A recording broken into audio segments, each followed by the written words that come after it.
नमस्कार विद्यार्थी मित्रांनो, आरोग्य विभाग भरती गट क आणि गट ड ची जाहिरात लवकरच प्रसिद्ध होणार आहे। या संदर्भात दोन महत्त्वाचे परिपत्रक प्रसिद्ध केलेले आहेत। दोनही परिपत्रक काय आहेत डिटेल्समध्ये संपूर्ण माहिती समजावून सांगणार आहे। फक्त व्हिडिओ शेवटपर्यंत बघा आणि अशाच प्रकारच्या सर्व अपडेट सर्वात प्रथम बघत राहण्यासाठी अजूनही सबस्क्राइब केले नसेल तर सबस्क्राइब करून घ्या। सर्व अपडेट येथेच तुम्हाला सर्वात पहिल्यांदा बघायला भेटतील। तर विद्यार्थी मित्रांनो, गट क आणि गट ड ची जी जाहिरात आहे त्याची या ठिकाणी जाहिरात प्रसिद्ध करण्याची जी संपूर्ण पूर्वतयारी केली जाते ती या ठिकाणी पूर्वतयारी सुरू आहे आणि लवकरच जाहिरात प्रसिद्ध केली जाणार आहे। एकूण जागा किती असू शकतात, पात्रता काय आहे, परीक्षा कधीपर्यंत होऊ शकते आणि जाहिरात कधीपर्यंत प्रसिद्ध होईल, संपूर्ण माहिती सांगणार आहे। फक्त व्हिडिओ शेवटपर्यंत बघणे गरजेचे आहे।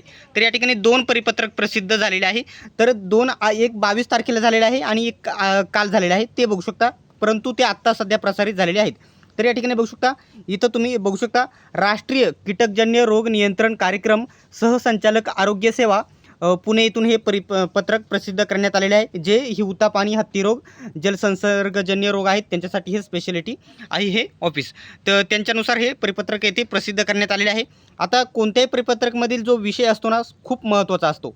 आता इथं स्पेशल म्हटलेला आहे विषय इथे बघू शकता, आरोग्य विभागातील जाहिरात बघू शकता, पदभरतीची जाहिरात प्रसिद्ध करण्यापूर्वी नियमित क्षेत्र कर्मचारी, त्याच्यानंतर आरोग्य कर्मचारी, आरोग्य निरीक्षक, प्रयोगशाळा वैज्ञानिक अधिकारी व आरोग्य पर्यवेक्षक या संवर्गाच्या पदोन्नती प्रक्रियेबाबत, म्हणजे या ठिकाणी या जागा रिक्त होतील आणि त्याच्या जागेवरती यांची पदोन्नती होईल आणि त्याच्या जागी रिक्त होतील याची माहिती घ्यायला सांगितलेली आहे।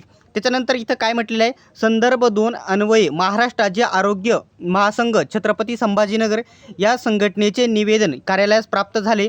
संदर्भ 1 नुसार आपले कार्यालय नियुक्ती प्राधिकारी आहे। यास्तव क्रमांक 2 चे निवेदन पुढील योग्य त्या रीतीत उचित कार्यवाहीसाठी वर्ग करण्यात येत आहे असं त्यांनी म्हटलेलं आहे। आता इथं वेगवेगळी आरोग्य विभाग पदभरतीची माहिती दिलेली आहे आणि जेवढे पण या ठिकाणी जे कार्यालय आहेत त्यांच्या इथं समावेश करण्यात आलेला आहे। आता जे दुसरं परिपत्रक आहे ते देखील मी तुम्हाला इथे दाखवून घेणार आहे, जे की आज प्रसिद्ध झालेले, काल निर्गमित केले आहे परंतु आज त्यांनी प्रकाशित केलेलं आहे। तर इथे दिनांक बघू शकता 24/7 म्हणजे 24 जुलै ही तारीख आहे। महाराष्ट्र शासन आरोग्य सेवा आयुक्तालय पुणे कार्यालय येथून प्रसिद्ध करण्यात आलेलं आहे। एकदम महत्त्वाचं हे परिपत्रक आहे। तर तारीख तुम्ही बघितली 24। आता विषय काय म्हटलेला आहे नीट समजून घ्या। आरोग्य सेवा आयुक्तालय व अधिपत्याखालील कार्यक्रम प्रमुखांचा मंजूर आकृतिबंधानुसार संस्थानिहाय पदांची माहिती सादर करण्याबाबत। आता जेवढ्या या ठिकाणी नवीन 259 नवीन या ठिकाणी हॉस्पिटल निर्माण करण्यात आलेले आहे त्यांची देखील संस्थानिहाय म्हणजे पदानुसार, कॅटेगरीनुसार, आकृतिबंधानुसार म्हणजे तक्त्यानुसार, कॅटेगरीनुसार तो आकृतिबंध त्यांना सादर करायला सांगितलेला आहे। संस्थानिहाय जेवढ्या पण वेगवेगळ्या संस्था आहेत त्यांना सादर करायला सांगितलेली आहे। आता इथं पुढे या ठिकाणी बघू शकता दिनांक 26 ठीक आहे 23ला बैठक झालेली आहे, त्याच्यानुसार इथं आढावा घ्यायला सांगितलेला आहे। काय आहे आढावा तो नीट समजून घ्या, तुम्ही नीट समजावून सांगतो। इथं काय म्हटलेलं आहे, उपरोक्त विषयांच्या अनुषंगाने सार्वजनिक आरोग्य विभागाकडील संस्थानिहाय पदांची माहिती लोकलेखा समितीत सादर करावयाची आहे। तरी शासन निर्णय दिनांक बघू शकता 16/2/2024 नुसार उपसंचालक आरोग्य सेवा परिमंडळाच्या पदांचे नियुक्ती प्राधिकारी आहेत त्या सर्व गट क आणि गट ड तांत्रिक आणि अतांत्रिक पदांची आकृतिबंधानुसार माहिती सोबतच्या विवरणपत्र अ ब क मध्ये देण्यात यावी। म्हणजे या ठिकाणी परिपत्रकानुसार त्यांना द्यायला सांगितलेली आहे। त्यामध्ये राज्यस्तरीय उदाहरणार्थ प्रयोगशाळा वैज्ञानिक अधिकारी, अवैद्यकीय आरोग्य अधिकारी, आरोग्य पर्यवेक्षक, अवैद्यकीय आरोग्य पर्यवेक्षक, अवैद्यकीय आरोग्य सहाय्यक या पदांचा समावेश न करता इतर पदांची माहिती, ही पदे, आता ही जी पदे सांगितली ना ही पदे वगळून या पदांची दुसऱ्या पदांची माहिती त्यांना सादर करायला सांगितलेली आहे आकृतिबंधानुसार म्हणजे या ठिकाणी संपूर्ण तक्त्यावाईज तुम्हाला कॅटेगरी वाईज ती समितीने येथे माहिती उपलब्ध करून द्यायला सांगितलेली आहे। आणि ती कधीपर्यंत, तर आज तारीख आहे, म्हणजे हे परिपत्रक काल आलेलं आहे आणि आज तारीख आहे 25, तर 25 तारखेपर्यंत ही माहिती सादर करायला सांगितलेली आहे।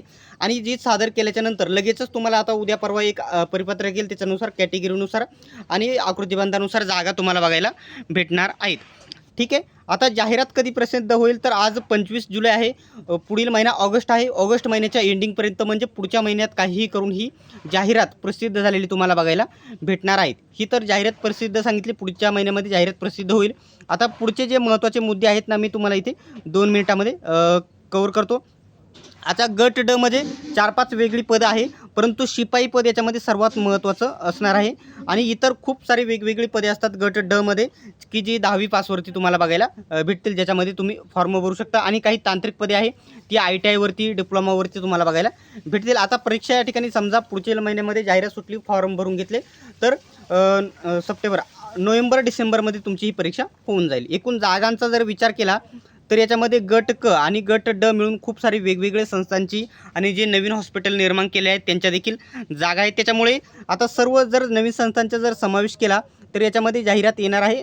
पदे तर रिक्त आहे 9,000पेक्षा जास्त, 9,000पेक्षा जास्त रिक्त आहेत, परंतु 6,000 6,500पर्यंत ही जाहिरात आलेली बघायला भेटेल, एवढी जागा राहतील. याच्यामध्ये गट क ची जर पदसंख्या बघितली तर याच्यामध्ये 2,300च्या आसपास गट ड ची संख्या राहील, बाकीची उरलेली गट क ची पदे याच्यामध्ये राहणार आहेत. भरती प्रक्रियेची एकूण जागा तुम्हाला सांगितली 6,500 ते 7,000 या दरम्यान जागा राहतील.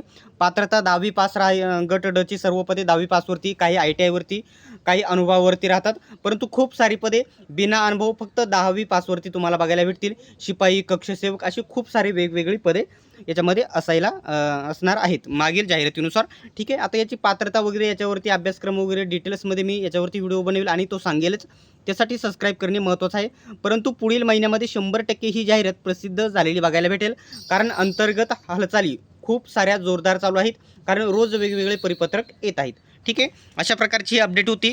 ही अपडेट एवढीच होती की जाहिरात प्रसिद्ध करण्याची पूर्वतयारी संपूर्ण चालू आहे आणि ती येत्या 8-10 दिवसामध्ये कंप्लीट होईल आणि पुढील महिन्याच्या एंडिंगपर्यंत 100% ही जाहिरात प्रसिद्ध होईल. ठीक आहे, आजची ही माहिती, ही अपडेट कशी वाटली कमेंट बॉक्समध्ये नक्की सांगा. व्हिडिओ आवडल्यास व्हिडिओला लाईक आणि चॅनलला सबस्क्राईब नक्की करा. अशाच प्रकारचे व्हिडिओ बघत राहण्यासाठी. आपण भेटूयात नेक्स्ट व्हिडिओमध्ये.